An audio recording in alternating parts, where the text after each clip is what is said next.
السلام عليكم حباباتي، مرحبا بكم في قناتي حرفة ونجاح. اليوم عندي معكم موضوع مهم بزاف: التنظيم زائد التوفير زائد مشروع. علاش؟ خاطر بزاف ناس يقولوا ما عندناش وقت، ما عندناش دراهم، ما نقدرش نبدا مشروع. انا نقول لكم هادو غير اعذار. اليوم نوري لكم بخطوات بسيطة كيفاش تنظمي وقتك، توفري دراهم وتستغلي هذا التوفير باش تبني مشروعك وانتي قاعدة في الدار.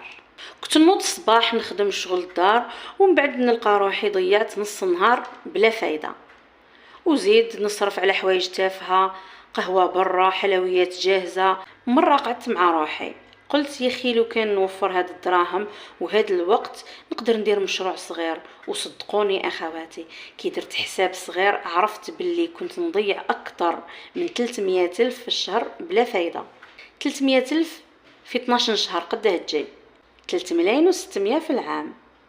وشحال من مشروع صغير يقدر يبدا بهذا المبلغ؟ بزاف. شوفي، الوقت هو الذهب الحقيقي. نوضي بكري، نص ساعة قبل على كما موالفة تنوضي تقدري تكملي خدمة وتلقاي ساعات فراغ لمشروعك. قسمي نهارك: الصباح شغل الدار، جويه الظهر ساعة لمشروعك، وفي الليل تعلمي حاجة جديدة من اليوتيوب ولا من الكتابات. حطي دفتر صغير اكتبي فيه المهام تاعك، 3 حوايج مهمة لليوم. هذه الطرق يخليوك تحسي باللي يومك منظم وما تضيعيش الوقت في لي جروب ولا في السوشيال ميديا بلا فايدة. التوفير ماشي يعني تبخلي، لا، يعني تعرفي وين تصرفي. نقصي من القهوة برا، ديريها في الدار أرخص وأنظف. نقصي من الكماليات، اي حاجه ما تستعمليهاش ما تشريهاش. استغلي تخفيضات، خمي على موسم رمضان، العيد، المدارس. استعملي بقايا قماش، علب، قرع، كل شيء يتحول لمشروع. كي تخدمي بهذه الطريقه كل شهر تولي عندك 200 ألف ولا 300 ألف زايده. هذه هي اللي تستثمريها في مشروعك. نعطيكم مثال: وفرتي 200 ألف في الشهر، في 6 شهور رايحة تكون 1,200,000. بهذه 1,200,000 تقدري تشري ماشينة الخياطة صغيرة ولا حتى مستعملة. ومن هنا تبدأ القصة، تبدأي تخيطي حوايج بسيطة وتبيعي. وإذا تحبي مجال آخر بالحلويات، الشموع المعطرة، صابون البلدي.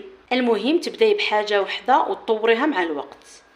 ماشي لازم يكون عندك محل، تقدري تبيعي للجارات، تديري مجموعة صغيرة في الواتساب، تفتحي صفحة في الانستغرام، تروحي للسوق الشعبي تاعكم وتعرضي منتوجاتك. أهم حاجة الصور والفيديو. المنتوج لازم يبان نظيف ومرتب ومتقون، زبوناتك يطيحوا عليك كي يشوفوا الجودة والتصوير المليح. نقول مثلا درنا مشروع تاع الشموع المعطرة، تكلفة الشمعة الوحدة 15,000، تبيعيها ب40,000. الربح راح يكون 25,000 من شمعة واحدة. بعتي 40 شمعة في الشهر، 40 في 250 راح تطيح لك 1,000,000، يعني 10,000 دينار جزائري. هذا 1,000,000 ربح، وهنا تربحي 1,000,000 زيادة على مصروف دارك.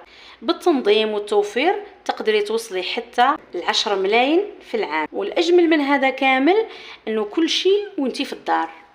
يا أختي، الوقت والدراهم إذا ما استغليتيهمش يضيعوا. الوقت يروح وانتي قاعدة والمال يتصرف بلا فايدة. لكن إذا عرفتي كيفاش تنظمي وتوفري تولي عندك طاقة كبيرة باش تطلقي مشروع. أنا نقول لكم ماشي لازم تكوني غنية باش تبداي، بالعكس البداية دايما تكون بسيطة. خليكي صبورة خطوة بخطوة وراه النجاح قريب. حباباتي، الموضوع اليوم كان طويل ومليان تفاصيل، كيفاش ننظم وقتنا، نوفر دراهمنا، ونحول التوفير لمشروع مربح. انا نحب كل وحده فيكم تطبق على روحها من اليوم.